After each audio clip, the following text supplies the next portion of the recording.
Imagine a young woman named Maria, growing up in a tiny village in the Philippines, where dirt roads flood during monsoons and electricity flickers like a dying candle, dreaming of a better life while helping her family farm rice under the scorching sun. But little did she know, her journey would reveal a hidden truth about her homeland that the world ignored for decades. Stay with me to uncover how this so-called backward nation became the unsung hero powering global industries, and why, without its people, economies from New York to Dubai might grind to a halt. Back in the early 1900s, Filipinos first ventured abroad as farmhands in Hawaii's sugar plantations, enduring backbreaking labor for pennies, treated like outsiders in a land promising opportunity. Yet, this was just the beginning of a migration wave that would reshape not only their lives, but the entire Philippine economy. As after World War II, skilled professionals like nurses, engineers, and teachers started heading to the United States, filling gaps in hospitals and schools that Americans couldn't or wouldn't staff themselves. By the 1960s, with the U.S. passing laws that opened doors for more immigrants, Filipinos poured in, building roads, serving in hotels, and even fighting in wars. But it was the 1970s oil boom in the Middle East that turned this trickle into a flood. When countries like Saudi Arabia and the United Arab Emirates needed hands to construct their glittering skyscrapers and oil rigs, and who better than the hardworking Filipinos, eager to escape poverty at home where unemployment soared and a dictator's rule stifled dreams. President Ferdinand Marcos saw this as a golden ticket, formalizing labor export in 1974 with laws that created agencies to recruit and send workers abroad, calling it a temporary fix for economic woes like massive debt and social unrest. But it quickly became a lifeline, with millions leaving their families behind to toil in foreign lands, sending back money that kept villages alive. Today, over 2.3 million overseas Filipino workers, or OFWs as they're proudly known, scatter across the globe, from the bustling hospitals of the United Kingdom, where Filipino nurses make up a huge chunk of the staff, saving lives during crises like the COVID-19 pandemic, when Western nations begged for more help, to the vast oceans where 1 in every 4 seafarers worldwide is Filipino, steering massive cargo ships that deliver everything from iPhones to oil, keeping global trade afloat without a second thought from consumers. Think about it.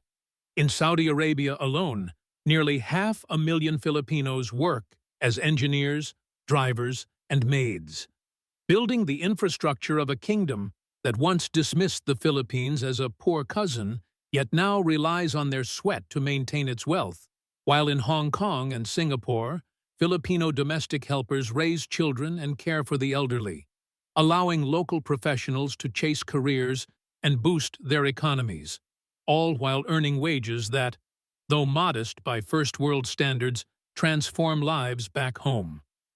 These workers aren't just filling jobs, they're the backbone of industries that the developed world takes for granted, like how during the 2000s nursing shortage in the U.S., thousands of Filipino nurses stepped in, trained in English-speaking schools that prepared them perfectly for the role. Or how Filipino seafarers, who dominate 25% of the global maritime workforce, ensure that supply chains never break, even in storms or pandemics, proving that what was once labeled a third world nation holds the key to modern convenience. But the story gets even more gripping when you dive into the numbers. Remittances, the money sent home by these heroes, hit a staggering 1.9 trillion pesos in 2022, making up almost 9% of the Philippines' entire GDP, bigger than tourism or manufacturing, fueling everything from school fees for kids to new homes in provinces, lifting families out of poverty and even stabilizing the national currency during tough times like the Asian financial crisis of the late 1990s. Picture Juan, a construction worker in Qatar, waking at dawn to build stadiums for the World Cup, his calloused hands sending dollars that paid for his sister's college degree, turning her into a teacher who now educates the next generation.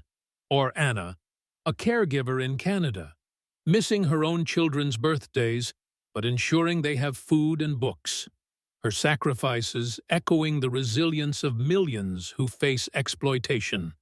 From unfair wages to abusive employers, yet keep going because the alternative is despair.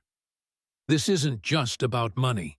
It's about how these workers bring back skills and ideas, starting businesses upon return, like former OFWs opening tech firms or farms with modern techniques learned abroad, sparking local growth and reducing the very unemployment that pushed them out. Yet, the world only noticed when it needed them most. During the 1980s, when Middle Eastern nations boomed and begged for labor, or in the 2000s, when aging populations in Europe and North America cried out for caregivers, suddenly elevating the Philippines from a forgotten archipelago to a vital supplier of human capital, with governments signing treaties to protect these workers while quietly admitting their dependence. Challenges abound, of course, like the heart-wrenching family separations that lead to broken homes and mental health struggles, with many OFWs suffering loneliness in foreign cities, or the dangers of unsafe workplaces where accidents claim lives, as seen in stories of seafarers lost at sea or maids trapped in abusive households, prompting the Philippine government to ban deployments to risky countries and create welfare funds for emergencies. Women, who make up nearly 60% of OFWs, often face the worst, taking domestic jobs despite their education, battling stereotypes and discrimination, yet they persist, embodying strength that inspires songs, movies, and national pride, earning the title modern-day heroes from presidents who honor them with parades and policies. As the Philippines evolves, with its economy growing faster than many neighbors thanks to these remittances, cities like Manila buzz with new malls and startups funded by overseas earnings, proving that what was once derided as a third-world backwater is now a powerhouse of talent, forcing the global community to rethink labels and recognize the interdependence of nations.